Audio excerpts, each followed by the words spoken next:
Hi, praise God. This is Manoj Reddy. So we are again here to share to start out this series. Basically, I want to start out with right after college. Actually, even when I was in college, there are a lot of testimonies of how I passed, and it's kind of hilarious as well. But we'll have to have a separate set of videos for those. But starting out in college, I passed out of the college in April of 2017, and around July 17th or so, or 20th July, somewhere around this time, I get into my first job, which is actually a BPO job. And so I've done my masters in electronics, but for some strange reason, I just went up and joined a BPO because my cousin was working in one, and then he just helped me get the job there through the reference. So while working there, I worked there for 3 months. While working there, I realized my field is different, and so I'm supposed to be working in the field of electronics, whereas I'm giving 9 years here, 9 hours a day to this company, working on an entirely different skill set than what I had learned in my education. And also, I had a desire for electronics since my dad is in the same line of business. And so at one point, I stepped out of the job, and I started learning coding. And shortly thereafter, I started working and developing code for dad for some of his projects, and that's how I began to learn, and God started teaching me. Shortly thereafter, I joined my first company by the grace of God. I get in, but the catch here was my salary was less than what I made in the BPO, since BPO was as a fresher, normally you tend to get more in BPO than in your conventional engineering fields back in those days. Now the competition and things of that nature have changed, so even freshers get a good package. But with me, when I joined in, it was like a downward turn. So I made a certain amount of money, which was not great, but it was still something. But when I went into my first engineering job, that money dipped down. And so since I one key thing that I want to share is the way I lived my life since 2012 is I've sought after what the will of God was for my life. And every next step, every next season in my life was basically ordained by God, and that's how I went through my education, that's how I completed my education, that's how I landed up in this job, in my first engineering job as well.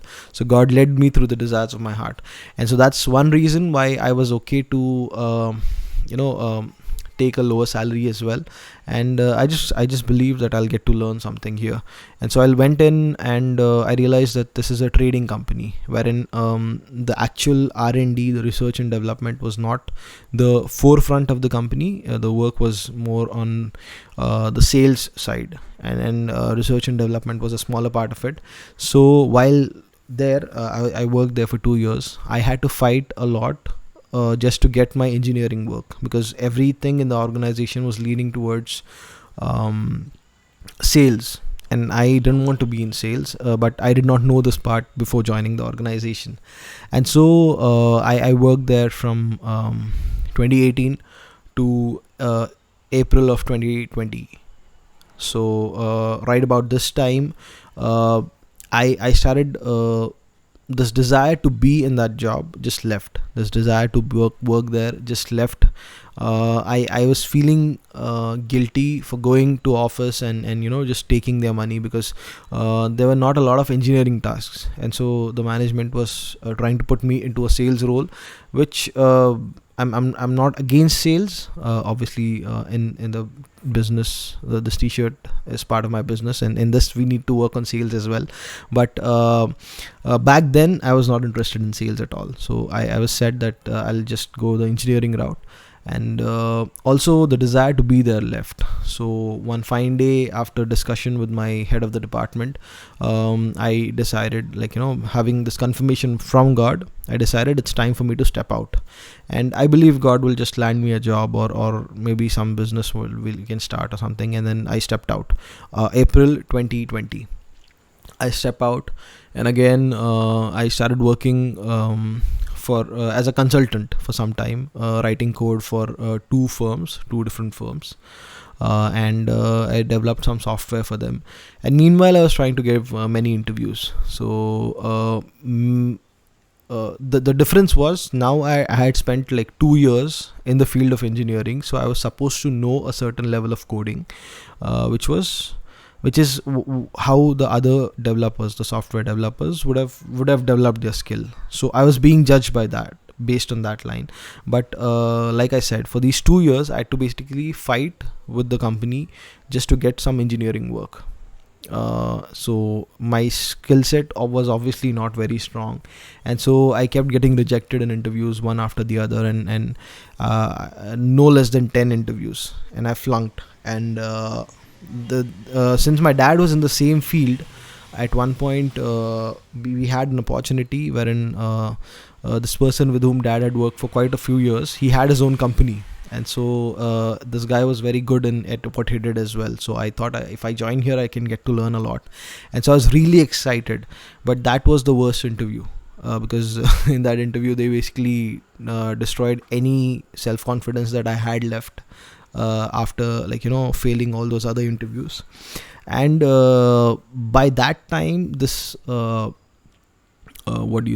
self-esteem had set in so much in me that I would go to interviews, and after maybe say 2 or 3 questions, if I'm not able to answer one of the questions, I would just start beating up myself, not physically, but I would just start putting down on myself and saying, you've just wasted your time. You could have studied, you could have worked harder, and you could have developed more skills. But in this time, I didn't have an environment or the brains enough to work things out, develop projects on my own.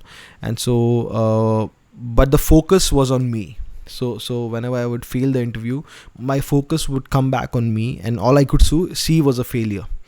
And this happened for around, say, 5 to 6 months.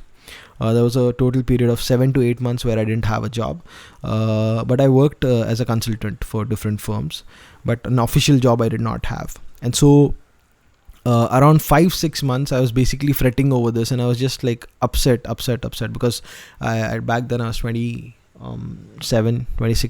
years old, and I was supposed to be working and providing for the family, but I felt like I was just draining the resources from the family, and as a man, that's a big no-no. That doesn't sit well with guys. If you want to be able to care for your family, instead of providing for them, I was just draining, and then all of that just combined, and it broke me. So I would cry separately, when no one was seeing.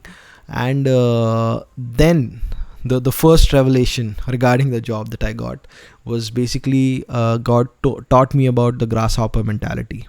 So if we see in Numbers 13:33,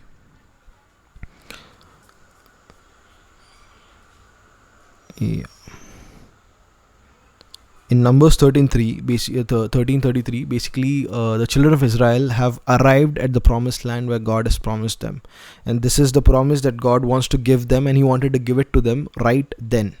But they make a statement, and I'll read it to you guys. Numbers 13:33. So these children, basically Moses sends out 12 spies, out of which 10 come back. They send the spies, and they go and spy this land which is flowing with milk and honey. It's a very prosperous land like God promised them, but they see giants over there, and so they come back. The 10 spies who come back, they come back with a bad report, with a negative report, and they say we are in no ways able to defeat these people. And their statements are very interesting. They say, there we saw Nephilim, or giants, the sons of Anak, who came from the giants, and we were in our own sight as grasshoppers, and so were we in their sight. So here the children of Israel, the chosen people of Israel, the chosen anointed people of Israel, whom God set free from the bondage of Egypt, for whom God brought 10 plagues on the nation of Egypt. And for whom? For these children of Israel, God divided the Red Sea. He parted the Red Sea and he buried the entire army of Pharaoh in that Red Sea. These were the children of God who had eaten manna in the desert, who had seen God provide water and meat for them out in the desert. These were the children of God who were standing at the door of their promise. They were standing at the wall of the promise. All they had to do is believe God and enter into the land. At that point, they decided that they were grasshoppers in the sights of the giants. And they said the giants saw us that way. That is fine. People look down on you. People say you don't have skills. People say you're useless. People say you're unwanted. People say you can never do anything in life. People say you can never achieve anything. And all of that was said to me. But it did not matter until I said the same about me. And that's exactly what we see here. The children of Israel say, we were like grasshoppers in our own sight. And this is the verse that God used to open my eyes, and he told me, I was the one who sent them there. I was the one who had divided the Red Sea for them. I was the one who had defeated every enemy that they faced until then. And I was the one who was going to take them in the promised land. But in that moment, every time they faced an opposition, they separated themselves from me. And they did not see me at all. And all they saw was themselves, and they saw their weak state without me. And that is the reason they lost. That is the reason they could not enter the promised land. And that generation, that entire generation died out in the next 40 years. That was not God's original plan. But because of their unbelief, they could not enter in. And so applying it to my life, God said, whenever you're in an interview, you forget that I have a part to play there. You go out on your own and you decide, okay, I am nothing. I'm a loser. Whereas I am the one who has chosen you. I am the one who has called you. I am the one who has set you on this path. You know that I've called you on this path. And all I want you to do is believe that I'm faithful. All I want you to do is believe that I can take you through. Believe that my favor is enough. Believe that my strength is bigger than your weakness. Believe that regardless of how terrible a worker you are or how ignorant you are, my wisdom is there for you. My Holy Spirit is in you. He's able to teach you. And I'm able to turn the hearts of kings. I'm able to turn the hearts of people in your favor. And that's what God explained to me. And this was around the 4th or 5th month, like I said. For the next 3 months, basically 3 or 2 months, basically God was preparing my heart. And I decided that, Father, you are faithful. And I know that you have a job for me. I know you have a place for me to work. I know you have a place for me to learn. And you will bring the right place for me. And so this period of 7 months, or 8 months where I had no job ended in an amazing way, which I will take it up in the next video, because the length of this video is quite beyond the limits that we had decided. But I bless you. I believe you have been blessed by this video. I believe God has spoken. One thing that I want you to remember is you are not a grasshopper until you believe that you are a grasshopper. It really matters what you believe, because in Proverbs it says, as a man thinks in his heart, so is he. If you think that you are nothing, you will produce the fruit of nothingness. If you think you are a loser, you will produce the fruit of a loser. And I've done it with experience for a lot of years of my life. And I thank God for training me, wherein that image on the inside is changing. It's not fully changed. It started to change, and I've already started reaping the harvests of it. So I bless you all. I love you all. We'll meet again in the next video.